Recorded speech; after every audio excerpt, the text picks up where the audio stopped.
그래서 지난 성탄절에 똑같은 본문을 지난절에 한 절 한 절 사실은 봤었습니다. 그래서 동일한 내용을 가지고 이제 본문을 똑같은 다른 각도에서 보도록 하겠어요. 자, 저 누가복음의 저자는 누가인데 데오빌로에게 이루어진 사실을 자세히 미루어 살펴서 알려서 전해주려고 작성한 게 이제 누가복음 되겠습니다. 그래서 누가가 기록한 이 복음서는 사람들이 꾸며낸 어떤 허탄한 이야기나 지어낸 얘기나 뭐가 보태가지고 조금 이렇게 과장을 했다거나 박혁거사가 아래서 나왔다느니 김일성, 김정은이 4살에 탱크를 타고 말을 타고 백두산을 올라갔다느니 그런 허구의 이야기가 아니라 예수님에 대해서 아주 분명한 역사적 사실을 기록한 것이며 이것은 죄인을 구원하는 복음입니다. 그래서 누가가 기록해서 전달하고자 했던 그 이루어진 사실이라는 것은 십자가에 못 박혀 죽은 예수가 주와 그리스도가 되셨다라는 내용입니다. 이걸 이제 사도행전에 시작하면서 2장, 3장에 이렇게 사도행전에 몇 번이 반복하는 내용이죠. 주와 그리스도가 되셨다. 이것을 이제 전달하는 거죠. 자, 사도행전 2장 36절에 그런즉 이스라엘 온 집은 확실히 알지니 너희가 십자가에 못 박은 이 예수를 하나님이 주와 그리스도가 되게 하셨느니라 하니라. 그래서 당시 유대 나라 사람들은 예수님을 유능한 선생이나 어떤 선지자 정도로 생각을 했다고 합니다. 지금 모슬렘도 그 정도 생각하는 것 같죠? 그 예수님에 대해서 선지자다 이런 정도. 그리고 저기도 그렇죠. 걔들 누구니까 그거 왕국회관 걔들도 그렇죠. 예수님은 하나의 선지자다 이렇게 생각하는 것 같아요. 왜 그런가?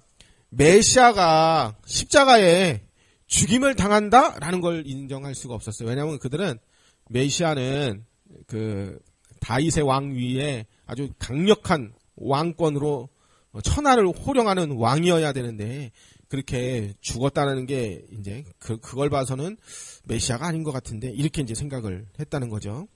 그래서 말씀의 목격자들은 예수님이 구약에 예언된 메시아가 맞다며 많은 사람들이 그 당시에 예수님의 행적을 기록해서 전달을 했습니다. 그러나 그 복음을 듣고도 믿지 않은 사람들이 많았습니다. 그런데 그 중에 하나님의 택한 사람들은 복음을 듣고 믿음이 생기게 됩니다. 이것이 기적입니다. 그러니까 우리가 다 기적을 경험한 사람들입니다. 왜냐하면 복음이 믿어졌기 때문에 그래요. 그래서 믿음은 하나님의 선물이에요. 우리는 다 믿음이 없는 죽어 마땅한 하나님의 형벌 가운데 놓여 마땅한 사람들인데 예수 그리스도를 주와 그리스도로 믿게 되었단 말이에요. 이것이 하나님의 말씀대로 되어진 아주 놀라운 기적이 되겠습니다. 어제 이제 김시온 기자가 만들어 놓은 카톡 방이 있어요. 거기서 이제 사람들이 논쟁을 막 하더라고요. 쓰는 표현 중에 뭔 얘기를 하느냐면 인간이 하나님을 떠났다 하는데 그 표현이 잘못됐다라고 이제 이야기를 하는 거예요. 그래서 제가 답변을 알려줄까 말까 하다가 밤 12시까지 카톡이 막 하길래 그냥 끄고 잤는데 인간이 하나님을 떠났다 맞는 표현일까요? 틀린 표현일까요? 물론 성경에는 그러니까 하나님 편에서 인간을 내어 쫓으신 거고요. 인간 편에서 봤을 때는 인간이 하나님을 떠난 게 맞죠. 그런데 문제는 뭐냐? 내어 쫓겨났다고 해야 맞는 거냐? 인간이 하나님을 떠났다고 해야 되는 거냐? 둘 중에 하나 정답을 찾아라. 그게 문제가 아니고 이 사람들아. 그게 문제가 아니고 이 개혁 신학에서도요. 인간이 하나님 떠났다 표현 많이 써요. 그러니까 하나님 입장에서 봤을 때는 인간을 쫓아내신 거고 인간의 입장에서 봤을 때는 하나님을 배신하고 떠난 거고 그게 같은 말인 거지. 문제는 뭐냐? 그렇게 이단들이 그런 표현을 쓰면서 그래서 문제 해결은 하나님을 다시 만나는 것이다 라고 복음을 왜곡하는다는 데에 문제가 있는 거예요. 왜냐하면 제가 어떤 사람에게 돈을 1억을 빌려놓고 그건 갚지 않고 나 너하고 친하게 지낼래 하고 그럼 그거 말 돼요? 안 돼요? 안 되죠. 채무관계부터 해결을 해야 돼. 그러니까 인간이 하나님 앞에 범죄한 대가와 형벌 사신주를 부인하는 거짓 이단 교리를 파쇄해야 이 죄악된 대가를 치러야 인간이 하나님 앞에 갈 수 있죠. 그 얘기는 쏙 빼놓고 이단들이 이 구속사역, 예수님의 구속사역, 사신주를 주님의 사신 구속을 그 얘기는 딱 약화시켜놓고 마귀 문제만 해결되면 우리는 하나님께 갈 수 있다. 이렇게 표현한 그게 문제인 거지. 하나님을 떠난 거냐 하나님이 쫓아낸 거냐 둘 중에 하나 정답을 맞춰봐라. 아니 두 개 다 정답이지 바보들아. 아유 그 얘기를 하려다가 내가 했다가는 또 욕먹을 것 같아서 하여튼 어이가 없어. 자 그래서 자 38절에 오늘 38절에서 마리아는 말씀대로 내게 이루어지다 하고 믿음 고백을 했습니다. 그래서 이루어진 사실을 사람들이 믿지 아니하여도 말씀은 다 이루어지게 되죠. 그래서 오늘은 그 말씀대로 이루어질 것이다 라는 마리아의 고백을 통해서 하나님의 은혜가 어떻게 임하는지 또 하나님의 은혜가 우리에게 임하면 어떻게 되는지 우리는 늘 그렇게 기도하잖아요. 아 나에게도 은혜를 베풀어 주세요. 근데 은혜를 베풀어지면 사람이 어떻게 되는지 은혜가 얼마나 또한 불가항력적으로 우리에게 다가오는지 그런 내용 중심으로 좀 봐보려고 합니다. 자, 26절에 보면 여섯째 달에 천사 가브리엘이 하나님의 보내심을 받아 갈릴리 나사렛이라는 동네에 가서 다윗의 자손 요셉이라 하는 사람과 약혼한 처녀에게 이르니 그 처녀의 이름은 마리아라. 그에게 들어가 이르되 은혜를 받은 자여 평안할지어다 주께서 너와 함께 하시도다 하니 처녀가 그 말을 듣고 놀라 이런 인사가 어찌함이냐 생각하며 천사가 이르되 마리아여 무서워하지 말라 내가 하나님께 은혜를 입었느니라. 은혜를 입었다 그랬거든요. 그러니까 세례 요한이 태어날 것을 고지한 천사 가브리엘이 6개월 후에 이제 갈릴리 나사렛 동네의 다윗의 자손 요셉과 정혼한 처녀 마리아에게 천사가 와서 하나님의 보내심을 받아서 이제 천사가 소식을 전해줍니다. 그 소식의 첫 번째 내용이 뭐냐면 은혜를 입은 자여 평안할지어다 그랬어요. 은혜를 입은 자여 평안할지어다. 28절에 그에게 들어가 은혜를 받은 자여 평안할지어다 주께서 너와 함께 하시도다. 그래. 그러니까 예루살렘도 아닌 시골 변방 갈릴리 그 나사렛 그러니까 주덕 뭐 창전리 뭐 이런 식이에요. 그러니까 우리 식으로 쉽게 얘기하면 덕년리 뭐 하나님의 은혜가 임했다는 거예요. 처녀가 놀라서 이런 인사가 어우 도대체 어찌미뇨 그래. 그때 천사가 가로되 무서워하지 말라 내가 하나님께 은혜를 얻었다 이렇게 합니다. 은혜란 뭐냐면 은혜는 받을 많은 사람이 받는 인과율, 인과응보의 법칙이 아닙니다. 내가 이만큼 꺼내놨더니 하나님이 반드시 나에게 이렇게 보상해 주셔야 된다.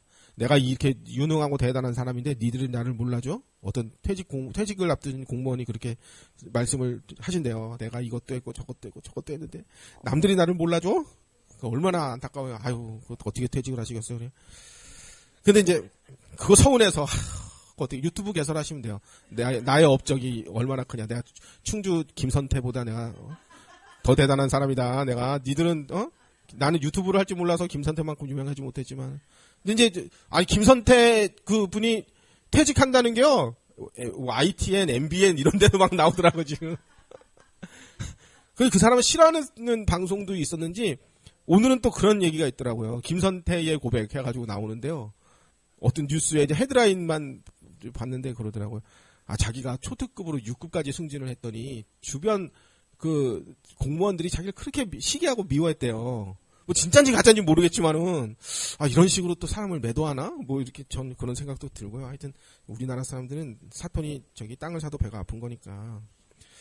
자 그래서 이제 뭐 어떻게 정당성을 확보하려고 하나? 그 쫓겨나서 이제 그 조기령 캠프에 합류한다 이걸 정당성을 확보하려고 그렇게 하시는 건가? 뭐 그런 생각도 들고요. 하여튼 그러니까 그렇게 인과율이 뭐냐면 내가 이렇게 은혜 받을 만한 짓을 했는데 하나님이 나를 몰라봐줘? 이게 이제 인과율이에요. 마땅히 나를 알아줘야지. 나는 이렇게 옳은 행위를 하였으니 합당한 은혜를 주실 것이다 하는 은혜는 그렇게 대가성으로 받는 게 아니라 은혜라는 건 자격 없는 자가 얼떨결에 나도 모르게 불가항력적으로 거부할 수 없게끔 이렇게 불가항력적이다. 내가 거부할 수가 없다 이 말이잖아요. 그래서 하나님의 일방적인 선물이 은혜입니다.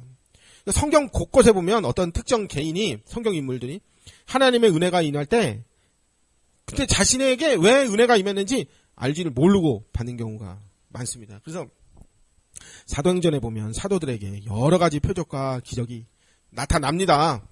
그런데 그런 표적과 기적을 일으킨다고 그 사도들이 사전에 광고를 하고 대대적으로 홍보를 한 다음에 내가 몇 날 며칠 시에 안진뱅이 이럴 테니까 이 빅 이벤트를 니들 다 와서 봐라. 이렇게 하지는 않습니다. 왜냐하면 자기들이 하는 게 아니기 때문에 그래요. 그러니까 성령께서 그때그때 사도들을 사용하시는 것이지 사도들이 그 신령한 능력을 스스로 생산해내서 아무 때나 발휘해낼 수 있는 그런 것은 아닙니다. 그래서 어떤 신통하다는 이름 잘 짓는다는 목사, 병 잘 고친다는 목사, 능력을 행한다는 목사, 이게 다 무당들입니다. 그런 것들은. 그러니까 자신의 메시지대로 나처럼 해봐라 이렇게 메시지대로 다 하면 응답받을 수 있다. 요거 다 그 사기꾼들입니다. 거기에 다 현혹되어 있는 거예요 지금. 야 나도 저렇게 대단해지고 싶다. 그래서 다 따라다니고. 그러니까 은근히 하나님의 은혜와 능력과 표적과 기사를 자기 마음대로 사용할 수 있을 듯이 설명하는 거짓 선지자들, 이런 사람들 경계해야 됩니다. 아, 저 사람이 저렇게 크게 부흥한 거 보니까 저 사람에게는 그럴 만한 능력이 있는가 보다. 내가 저 사람한테서 배워가지고 나도 저렇게 한번 해봐야지. 다 사기꾼들입니다. 얘 하나 양말 좀 그만 뜯지. 너 멀쩡한 양말 신고 와서 또 뜯는 거 아니야? 응? 이미 뜯어진 거를 신고 와야지. 멀쩡한 걸 또 뜯고 있네. 자, 저런 사람들을 경계해야 됩니다. 자, 사람들은 다 은혜를 사모하면서 간구합니다. 그런데 하나님이 은혜를 베푸신 성경 인물들을 보면 흔히 우리가 원하는 내용의 은혜가 아닌 경우가 많아요. 우리는 은혜를 입게 해주세요. 그러면 나 잘되게 해주세요. 이런 뉘앙스가 많이 들어있는 경우가 있는데 하나님이 은혜 베푸신 경우는 어떤 경우가? 31절 보라 내가 잉태하여 아들을 낳으리니 그 이름을 예수라 하라. 그랬는데 마리아에게 하나님의 은혜가 임했어요. 은혜를 입은 자여 평안할지어다. 근데 과연 그것이 은혜인지 평안할 일인지 왜 그런가? 처녀가 잉태해서 아들을 낳는다고 합니다. 이것은 은혜로운 소식일 수가 없습니다. 왜냐하면 2000년 전에 유대 나라에서 처녀가 임신해서 아들을 낳는다? 그거는요 돌로 쳐 죽임 당할 사건입니다. 만약 그 약혼한 요셉이 결혼도 하기 전에 임신한 마리아를 뭐야 너 다른 남자애 임신했어? 그러면은 부정한 여인으로 취급해서 거부했다. 이러면 이제 끝나는 거예요. 인생 끝나는 거예요. 지금은 이제 여자가 독신으로 충분히 살 수 있는 시대이지만 당시에는 여자 혼자 살 수 있는 어떤 그런 시대가 아니란 말이에요. 지금은 그 서류상 이혼해 놓으면은 혜택이 더 많은 시대가 됐어요. 지금. 그래서 마태복음 1장 111절이라고 잘못 적어놨네요. 제가. 마태복음 1장 11절에 보면 요셉이 마리아가 임신한 사실을 알고 가만히 끊고자 했습니다. 그러니까 끊고자 했다는 것은 조용히 이제 파혼하려고 했다는 거예요. 사실은 조용히 소문 안 나고 파혼만 해줘도 요셉 입장에서는 의로운 행실인 게 맞습니다. 세상에 어느 남자가 이미 임신해 있는 여자와 결혼을 하려고 하겠습니까? 그런데 천사가 나타나서 성령으로 잉태된 거니까 너는 마리아를 데려와라. 그렇게 얘기했단 말이에요. 근데 그 말에 요셉은 순종을 했어요. 그러니 마리아도 은혜를 입었고 요셉도 은혜를 입었는데 은혜를 입는다는 것은 육신적으로나 세상적으로나 좋은 것을 얻게 된다. 그런 의미가 아닙니다. 은혜를 입었더니 어떤 일이 되면 매우 억울하고 매우 황당하고 매우 불합리하고 어려운 상황에 놓이게 되고 매우 아주 난감한 그 일이 도대체 60억 인구 지구의 인물 중에 왜 나에게 이런 일이 발생되는 게 은혜를 입는 것입니다. 성경에서 하나님의 은혜를 입은 사람들의 이야기가 나오는데 노아는 홍수 심판 저 악한 시기에 은혜를 입었어요. 그랬더니 남들처럼 노래방 안 가고요. 술 담배를 안 먹었고요. 남들처럼 흥청망청 놀지를 못했고요. 은혜를 입었더니 세상 사람들은 다 전부 사고 팔고 시집가고 장가가고 즐겁게 흥청망청 노는데 노아는 120년 동안 방주를 만드느라고 평생 노동만 했습니다. 만약 우리도 노아처럼 평생 노동만 하는 120년 동안 무시당하고 사람들이 보기에 바보 같은 짓만 하고 있다는 그런 은혜 하나님이 우리에게 내려주신다 하면은 우리는 기쁨으로 그것을 받겠다 할까요? 거절할까요? 그러니까 거절할 가능성이 크기 때문에 불가항력적으로 내려주시는 것입니다. 그래서 히브리서 11장에 나타난 은혜 받은 인물들의 모습들 보면요. 그거는 이게 도대체 은혜인지 고난인지 하나님께서 제사를 받아준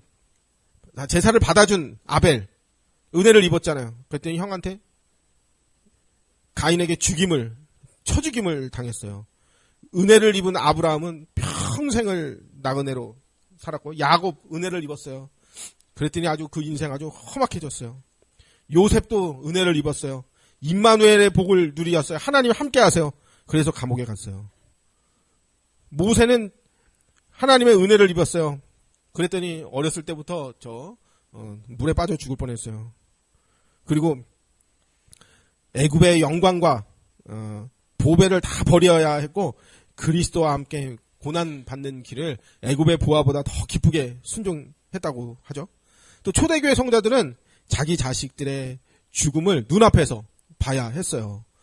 부활로 받아들였다 그랬거든요. 그러니까 부활로 우리 애가 저렇게 고난을 받고 고문을 당하고 죽어도 우리 애는 부활할 거기 때문에 나는 믿음으로 이겨내야지 이렇게 그렇게 생각했다는 거예요. 그러니 어떤 자는 더 좋은 부활을 얻기 위해 고문을 받되 구차하게 변명하지 않았다 그렇게 돼 있고 어떤 이는 희롱과 채찍과 결박과 옥에가 치는 것과 돌로 치는 것과 톱으로 켜는 것 시험과 칼에 죽는 것과 양과 염소의 가죽을 입혀서 그 맹수들에게 뜯어먹히라고 보내고 유리하며 방황하며 궁핍하며 환난을 받고 학대를 받았는데 그게 다 은혜 받은 결과였다는 것입니다. 그러니까 성경에서 말하는 은혜를 받는다. 이것은 내 육신적으로 세상적으로 형통한 건 아무것도 없습니다. 나를 지으시고 온 세상을 창조하신 하나님을 위하여 죽음도 불사하겠다 하는 각오를 이제 가져야 된다라는 것과 똑같은 의미가 될 수 있어요. 그러니 은혜 받은 사람들은 은혜를 받는다. 이건 그 은혜의 내용이 뭔지를 안다면 그거를 받으려고 아마 하지 않을 겁니다. 왜냐하면 인간은 부패한 본성을 가진 사람이기 때문에 당연히 자신의 육신의 정욕에 이득이 되는 은혜를 저기가 주는 부처님 석가모니가 주는 은혜를 생각하지 무당들이 주는 은혜를 생각하지 내 거 다 뺏기고 내 거 다 내어주고 나는 거렁뱅이가 되고 그런 은혜를 세상에 누가 원해요. 그래서 성경적인 은혜는 우리가 인간이 원하거나 노력하거나 기도하거나 아주 간절히 구해서 얻지 않습니다. 불가항력적으로 하나님이 그 사람을 그렇게 해버리는 것입니다. 요즘에 우리가 언급하는 이단에서 뭘 왜곡하냐면 칼빈주의 5대 강령을 왜곡해요. 들어보면요 희한해요. 말을 비꼬아서 저렇게. 그러니까 노력은 가상하다. 칼빈주의 5대 교리, 5대 강령을 자기들의 거짓 교리에 이렇게 구슬 꿰듯이 맞추려고 해봤다는 건 참 노력은 가상하다 싶지만은 칼빈주의 5대 강령은 뭐냐면 전적 타락, 무조건적인 선택, 제한적 속죄, 불가항력적 은혜, 또 성도의 견인, 궁극적 구원, 성도의 견인 이렇게 5가지가 5대 강령인데 그러니까 내용은 그거예요. 모든 인간은 전적으로 타락했기 때문에 인간의 어떤 조건 때문에 하나님께 선택을 받는 게 아니라는 거예요. 모든 사람은 다 용서받지 않아요. 하나님의 십자가의 구속은 모든 사람의 죄를 다 예수님의 십자가 구속은 모든 사람의 죄를 다 그 구속할 효력이 넘쳐요. 그러나 그 효력은 모든 자에게 미치지 않아요. 택한 자들에게만 그 구속의 효력이 미쳐요. 그 뒤집어 생각해 보면요, 지옥 가기로 작동된 자도 있다는 거예요. 이런 은혜가 임한다는 것은 인간이 거절할 수가 없는 것이며 은혜 입은 자들은 성령이 끝까지 그 사람을 붙들어서 견고히 인내하게 만드신다는 게 이제 칼빈주의 5대 강령이에요. 그게 성화고 그게 영화고 그게 견인이고 그렇거든요. 그러면서 성경에 나타난 하나님의 은혜를 입은 자들은 불가항력적인 은혜를 받은 것입니다. 우린 지금 불가항력적인 은혜를 받은 거예요. 복권을 백날 사서 한 번도 당첨 안 될 가능성이 커요. 그러니까 안 사는 게 나아요.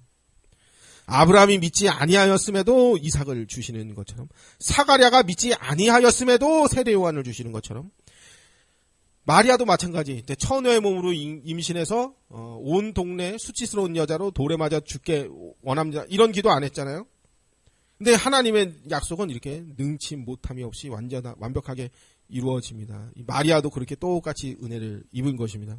31절에 보라 내가 잉타하여 아들을 하니 그 이름을 예수라 하라. 31절에 처녀가 잉타하여 아들을 낳을 것인데 그 이름을 예수라 하라. 그랬는데 이 말씀이 이사야 7장 14절, 보라 너에게 친히 징조를 줄 건데 처녀가 잉타하여 아들을 낳을 것이다 하는 이사야 7장 14절의 예언이 그 당시에 어떤 배경에서 주어졌냐면 아하스 왕, 그 당시 유다 왕 아하스 왕이 하나님의 약속을 믿지 못할 때에 주어진 약속입니다. 그러니까 아람 왕 베가, 이 왕 이름이 베가예요. 아람 왕 베가의 위협이 그 유다 나라를 사방을 포위하고 있는 상황에서 천사가 와서 알려주는 거예요. 하나님이 너를 도와줄 거야. 그러니까 표적을 구해봐. 너 기드온처럼 손뭉치에 물이 가득하게 그런 식으로 표적을 한번 구해봐. 그랬더니 아하스가 거절을 했어요. 뭘 내가 그런 걸 구해? 하나님 안 도와줄 거야. 거절하는 장면에서 받은 예언이 보라 처녀가 잉태하여 아들을 낳을 것이야. 주께서 친히 너에게 징조를 줄 거야. 그러면서 그게 이사야 7장 14절이거든요. 그러니까 아하스의 왕의 믿음이 좋아서 구하지 않는 것이 아니라 그 당시 아하스는 하나님은 어떻게 우리를 구원하시겠는가 하는 불신앙적 생각이 가득했습니다. 그래서 이사야 선지자가 책망하는 식으로 주신 약속이 뭐냐면 처녀가 잉태하여 아들을 낳으리 이렇게 약속을 한 거예요. 그 이름을 임마누엘이라 하리라. 그러니까 아하스가 믿음 좋아서 그 약속을 받은 게 아니라 믿음이 없는데 일방적으로 그냥 선포를 해버린 거예요. 32절에 1장 32절 그가 큰 자가 되고 지극히 높으시니 아들이라 일컬어질 것이요 주 하나님께서 그 조상 다윗의 왕위를 그에게 주시리니 영원히 야곱의 집을 왕으로 다스릴 것이며 그 나라가 무궁하리라. 이것은 이제 다윗 언약이거든요. 이게 예수 그리스도의 탄생을 사무엘하 7장의 다윗 역대상 7장 사무엘하 7장 다윗 언약과 연결해서 지금 그 가브리엘 천사가 이제 알려주고 있거든요. 나시리는 지극히 높으신 하나님의 아들이라 일컬을 것인데 주 하나님께서 조상 다윗의 위를 왕권을 저에게 주셔서 영원한 야곱의 집에 이스라엘 백성들 하나님 나라의 왕 노릇하게 될 것이다. 그 나라가 영원 무궁할 것이다. 이게 이제 다윗 언약이잖아요. 그런데 이 다윗 언약을 받을 때 다윗의 상황이 어땠느냐면은 당시에 다윗이 내가 하나님께 집을 지어드리겠습니다. 아유 나는 이렇게 왕궁에서 편하게 두 다리 쭉 뻗고 자고 있는데 하나님이 보니까 저 광야에 초막에 성막에 그렇게 하나님이 초라하게 계시네. 내가 집을 지어드리겠습니다 하는 갸륵한 아주 기도를 드렸더니 하나님이 너무 황당하고 어이가 없어져서 뭐라면 야 너나 잘해라. 네가 뭔데 나를 위해 집을 짓겠냐. 너나 잘해라. 너나 정신 차려라. 하면서 하나님이 다윗에게 너를 위해 집을 지어주겠다 하면서 나온 약속의 말씀이에요. 내가 너를 위해서 집을 지어줄 텐데 너의 집은 그 권위가 영원하다. 이렇게 내가 너를 위하여 집을 지어주고 너의 왕위를 영원토록 하겠다. 그러니까 다윗이 그 칭찬받을 만한 일을 물론 다윗이 훌륭한 왕이지만 칭찬받을 만한 일과 고백을 했기 때문에 왕권을 약속받은 게 아니라 하나님 입장에서 너무 황당하고 어이없는 상황에서 그렇게 하셨다는 거예요. 그러니까 이사야 7장 14절은 아하스의 불신앙적인 고백에서 메시아 예언이 나온 거고 사무엘하 7장 다윗서사 언약은 하나님의 입장에서 다윗의 이 얼토당토한 고백에서 영원한 메시아 왕권에 대한 약속이 이렇게 선포가 된 겁니다. 그러니까 은혜는 이렇게 받는다는 거예요. 하나님이 보시기에 인간이 하나님께 뭔가 마땅히 받을 만한 뭔가 인정받았다거나 뭐 노력해서 합당했다거나 그런 거 아니라는 거예요. 우리 집에 있는 책 제가 전제 책을 사면은 맨 앞장에다가 산 날짜를 적어 놓거든요. 그러니까 2015년에 샀더라고요, 이 책을. 제목이 뭐냐? 성령 충만 실패한 이들이 받는 은혜. 그러니까 성령 충만 누가 받느냐 하면 실패한 사람들이 받는다 하는 게 책 제목이에요. 누가 썼냐면 고신대 신학과 교수 박영돈 교수가 이제 쓴 책이에요. 그러니까 우리는 과거에 그렇게 들었잖아요. 오순절 마가다락방에 성령 충만 누가 받냐? 언약 잡고 기도하면 받는다. 근데 그게 아니라 그 책의 내용이 뭐냐면 이 사람들이 도망가다가 모였는데 거기서 받았다는 거예요. 도망가다가.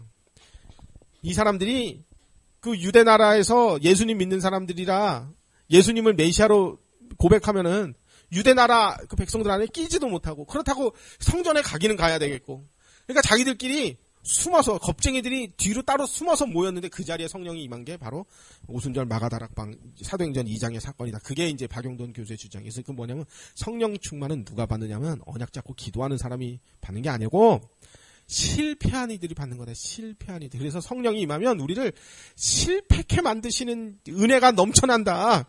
그게 이제 박용돈 교수의 주 내용이에요.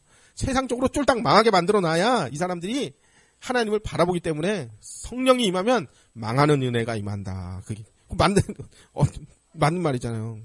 그래서 지금 누가복음 1장에서 다윗의 왕위는 사실 알고 보면 세상적인 면에서는 이미 끊어진 거나 다름없어요. 지금 쫄딱 망했는데요. 지금 로마에 포로되는데 바벨론 포로에 잡혀가고 나서는 다윗의 왕위는 사실상 끊어진 거나 다름없어요. 요셉은 당시 그 예수님의 그 육신의 아버지 요셉은 다윗 왕가의 왕족은 맞지만 지금 낮은 평민으로 살고 있어요. 부끄러운 현실 앞에서 자신이 왕족이라고 말 못하는 상황 속에 살고 있어요. 우리나라는 그 고종의 후손들이 입장이 어떤가요? 나 왕족이야 하고 다니나요? 그러지 않잖아요. 그냥 똑같이 살잖아요. 나 왕족이야. 니들 다 내 앞에 무릎 꿇어. 그 사람이 그렇게 말할 수 있나요? 그렇게 안 하잖아요. 그러니까 지금 다윗의 후손인 그 요셉도 마찬가지예요. 요셉이 그 창세기에 나오는 요셉이 아니고요. 예수님의 아버지로서 요셉을 얘기하는 거예요. 왕족이면서 그냥 평민으로 살고 있는 거예요.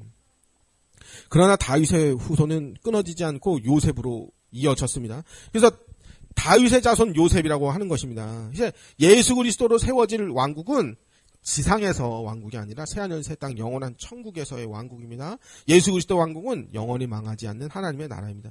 예수 그리스도의 왕위 등극은 십자가를 지시고 죽으시고 부활 승천하심으로 이루어지셨고 지금도 하늘과 땅의 모든 권세를 가지고 다스리는 왕권을 행사하고 계십니다. 그 놀라운 은혜가 흘리고 넘치고 넘쳐서 오늘날 우리 단군의 조상들의 단군의 자손들 우리에게도 구원의 은혜가 임한 거예요. 그러니까 이건 기적과 같은 일입니다. 34절 마리아가 천사에게 말하되 나는 남자를 알지 못하니 어찌 일이 있으리까. 그래서 마리아도 사무엘 7장의 다윗의 후손으로 메시아 후손으로 오실 사무엘하 7장 다윗의 왕권을 가지고 그 후손으로 메시아가 오신다. 그 내용을 알고 있었을 것입니다. 왜냐하면 모든 유대인들이 다 다시 오실 다윗을 기다리고 있었으니까요. 근데 이 엄청난 소식이 갈릴리 나사렛 한 시골 처녀 마리아에게 이루어진다고 하는 겁니다. 그러니까 말도 안 되는 일이 벌어진 거예요.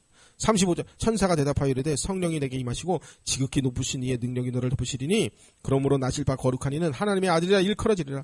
보라 내 친족 엘리사벳도 늙어서 아들을 배웠느니라. 본래 임신하지 못한다고 알려지니까 이미 6달이나 되었다 그랬단 말이에요. 그러니까 성령의 능력으로 메시아를 잉태하게 될 것이며 이미 엘리사벳도 아기를 가졌다고 합니다. 그러면서 하나님의 모든 말씀은 능치 못하심이 없다고 합니다. 그러니까 하나님의 말씀은 어떤 말씀은 천지를 창조하시는 말씀이고 없는 데서 있는 것을 없는 데서 있게 하시는 어둠 가운데서 창조물을 내시는 자들. 하나님의 말씀은 아주 능력 있는 말씀으로 죽은 자도 살려내시는 능력이에요. 그런데 하나님의 전능하신 능력이란 하나님이 스스로 자신의 언약을 이루시기 위한 전능한 능력입니다. 그 하나님의 약속이 구약의 선지자들 통해 주어졌고 그 약속들을 이제 마리아를 통해서 이루어내시겠다는 것입니다. 그러니까 하나님의 은혜, 하나님의 능력 이거는 하나님이 자신이 하신 약속의 말씀, 곧 구원 사역, 구속사를 이루시겠다는 그 약속과 능력입니다. 37절 대저 하나님의 모든 말씀은 능하시니 못하시면 없느니 천사가 전해준 놀라운 예언을 마리아가 믿습니다. 이것이 하나님의 은혜입니다. 마리아에게 불가항력적인 아주 엄청나고 놀라운 망하게 만드는 은혜가 임했어요. 성경은 이런 그 마리아가 이것을 내가 믿습니다 하는 이런 것이 복되다고 합니다. 하나님의 약속이 이루어지는 놀라운 은혜가 임한 사람은 특징들은 뭐냐면 박용돈 교수의 말처럼 망하게 되고 자신을 부정하게 되고 옛사람은 십자가에 함께 못 박아 죽어야 되고 그런 아무것도 아닌 세상적으로 봤을 때 바울의 고백처럼 찌끄러기가 되는 인생이 펼쳐진다는 거예요. 메시아를 보낸 구원의 능력과 언약이 이루어지기 위해서 마리아가 이제 똑같은 그런 은혜가 임했어요. 이제 하나님의 구원 사역의 도구로 마리아가 선택됐어요. 놀라운 은혜예요. 그래서 쫄딱 망하게 됐어요. 처녀가 임신해서 애를 낳는다고는 그 당시에는 돌로 쳐 맞아 죽일 일이잖아요. 38절 마리아가 이르되 주의 여종이니 말씀대로 내게 이루어지이다 하며 천사가 떠나가니라 했습니다. 마리아는 자신이 주의 여종이니 말씀대로 내게 이루어지이다. 그러니까 나는 여종입니다. 나는 하나님의 말씀을 듣고 순종할 따름입니다. 이렇게 믿음 고백을 했다는 거예요. 이것이 은혜 입은 자의 마땅한 자세입니다. 결혼하지도 않은 처녀가 남편도 없이 아기를 가진다는 것은 그 당시에는 이제 돌로 쳐 맞아 죽일 일입니다. 위와 마리아와 비슷하게 믿음을 보시고 예수님이 칭찬한 사람이 나오는데 이제 백부장. 처녀를 만드신 주께서 말씀 한마디면 말씀대로 이루어질 것을 믿습니다. 나도 내 부하에게 말 한마디 명령하면은 부하가 하는데, 천하를 만드신 주 예수님이 명령하면은 당연히 우리 부하가, 아들이, 한 군데서는 아들이라고 했고 한 군데서는 이제 부하라고 했는데, 살아나는 게 당연한 거 아니겠습니까? 하고 백부장이 그렇게 고백을 하잖아요. 그랬더니 예수님이 이만한 믿음을 이스라엘 가운데서도 보지 못했다, 이렇게 말씀하시잖아요. 그러니까 죄악에 물든 인간은 하나님의 전능하신 능력을 자신의 육신적 충족의 도구로 동원하고 싶어 해요. 그러니까 어떻게 하느냐면, 하나님의 전능하신 능력을 어떻게 내가 땡겨다가 끌어다가 사용을 하느냐면 치성을 들이면 되는 거 아닌가. 그리고 또 그래도 안 되면은 자신을 학대하기까지 해요. 그리고 안 되면 굶으면서 때도 써봐요. 그게 이제 오늘날의 금식 기도이며, 그게 이제 바알과 아세라 선지자들 750명이 그날 밤에 막 자기를 몸을 긁고, 바알이여 내가 이렇게 피를 내는데도 나를 안 돌아봅니까? 그게 이제 똑같은 거예요. 그러나 하나님의 은혜는 인간이 부패한 본성을 만족시켜주는 요술램프 진이가 아닙니다. 예수 그리스도의 속죄는 죄인을 구원하시는 방법이며, 성령은 그리스도의 속죄를 신자에게 실현시켜주는 하나님의 능력이에요. 그래서 구원받은 성도는 날마다 거룩한 모습으로 변해가야 됩니다. 죄의 영향력과 죄의 결과물들과 죄의 잔재들과 죄의 폐해들과 죄의 노예된 상태에서 해방되는 것이 진짜 은혜입니다. 구원받지 못한 자연인으로서는 불가능한 일이에요. 죄의 노예된 자리에서 빠져나온다. 이거는 자연인은 할 수 없어요. 그래서 자연인은, 불신자들은 처음부터 구원을 바라지 않습니다. 죄의 정욕을 버리고 싶어 하지 않습니다. 은혜 받은 사람만 이렇게 사는 거예요. 죄를 짓는 자리에 안 가려고 해요. 죄악된 모임에 참여하지 않으려고 해요. 죄악이 가득한 불신앙 말이 가득한 곳에는 우리 나이에 끼지를 않아요. 누가복음을 기록한 목적은 우리 중에 이루어진 사실을 자세히 미루어 살핀 일을 전하기 위해서였는데, 이런 내용이 요한도 똑같이 표현했어요. 요한 1서 1장에 시작할 때 셋째부터 있는 생명의 말씀에 관하여 우리가 들은 바요 눈으로 본 바요 자세히 보고 우리의 손으로 만진 바라. 이 생명이 나타나신 바 된지라. 이 영원한 생명을 우리가 보았고, 예수님에 대해서 이렇게 아주 자세히 증언하여 너희에게 전하노니 이는 아버지와 함께 계시다가 우리에게 나타나신 바 된 이시니라. 우리가 보고 들은 바를 너희에게 전함은 너희로 우리와 사귐이 있게 하려 함이니 우리의 사귐은 아버지와 그 아들 예수 그리스도와 더불어 누림이라.